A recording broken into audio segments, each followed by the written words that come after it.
Germany is suspending all arms exports to Israel that could be used in the Gaza Strip. Chancellor Friedrich Merz says the move, Berlin's strongest stance yet, comes as Israel's cabinet approves an expanded military offensive in Gaza. Merz says it's becoming increasingly difficult to see how the stated goals, like freezing hostages or disarming Hamas, can be achieved through the current strategy. The Dutch foreign minister says Gaza belongs to the Palestinians, calling the humanitarian situation catastrophic, but criticizing Berlin's decision as unhelpful in securing hostage releases. Turkey is urging the UN Security Council to take binding action against Israel and calling for an immediate ceasefire and a two-state solution. In London, UK Prime Minister Keir Starmer says Israel's plan to take control of Gaza City is wrong and will only lead to more bloodshed. Hamas has labeled the move a new war crime and warns Israel will pay dearly if the operation goes ahead. Now, for this discussion, we are joined by Yossi Cooper-Wasser. He's an Israeli intelligence and security expert, joins us live from Tel Aviv. Thank you, Yossi, for joining us today. Good to see you. Thank you for having me. Now, how significant is this Germany's decision to suspend arms export to Israel? Well, it's not significant by itself because we don't use much German munition in our battles, and we are relying mostly on our own production and on American production. But it's significant in a totally different angle.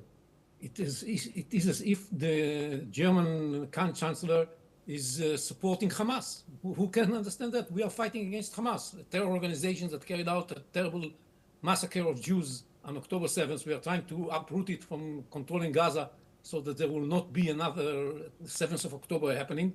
And guess who's coming to the rescue of Hamas? The leader of Germany. It's unbelievable, really unbelievable. I don't understand what Chancellor Merz is doing. What is he trying to achieve? We were trying to reach a deal about the release of the hostages with Hamas to no avail because Hamas refused to continue negotiating with us. A deal that was supported by the United States and by Qatar and by Egypt. Hamas decided not to go for the deal.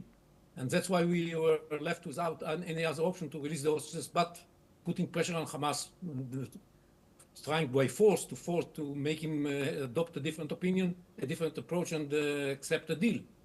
And it's unbelievable that the European countries like France, like United Kingdom, and mostly surprising is Germany coming to the rescue of Hamas. What's going on here? And Yossi, could this lead to broader European policy changes towards Israel's military operations? Do you think other countries might follow? Well, yes, you know, those countries decided already to declare that they are going to recognize a Palestinian state, which is Hamas immediately came out and said, this is the outcome of 7th of October attack. Look how great the attack of 7th of October was. We made progress in moving towards establishing a state. And the British Prime Minister said that even if Hamas does all kinds of things, we shall nevertheless go and recognize a Palestinian state. We will not let Hamas stop us from recognizing a Palestinian state, which made Hamas even stronger. This entire policy is beyond understanding. It's a very strange policy of the Europeans. And this is not going to have any impact on the ground. The situation on the ground is going to be the same. And the battle is going to be fought, and there's not going to be a Palestinian state, and nothing is going to change on the ground. But it's just the feeling of Hamas that they are gaining, because of that they become even more stubborn and more against doing any progress towards a deal. As I said, it's an unbelievable situation. And beyond that, many of the people in the West are saying that they don't want us to move into Gaza because they fear about what's going to happen to the Palestinian population. Well, in fact, Yes, it's just the opposite.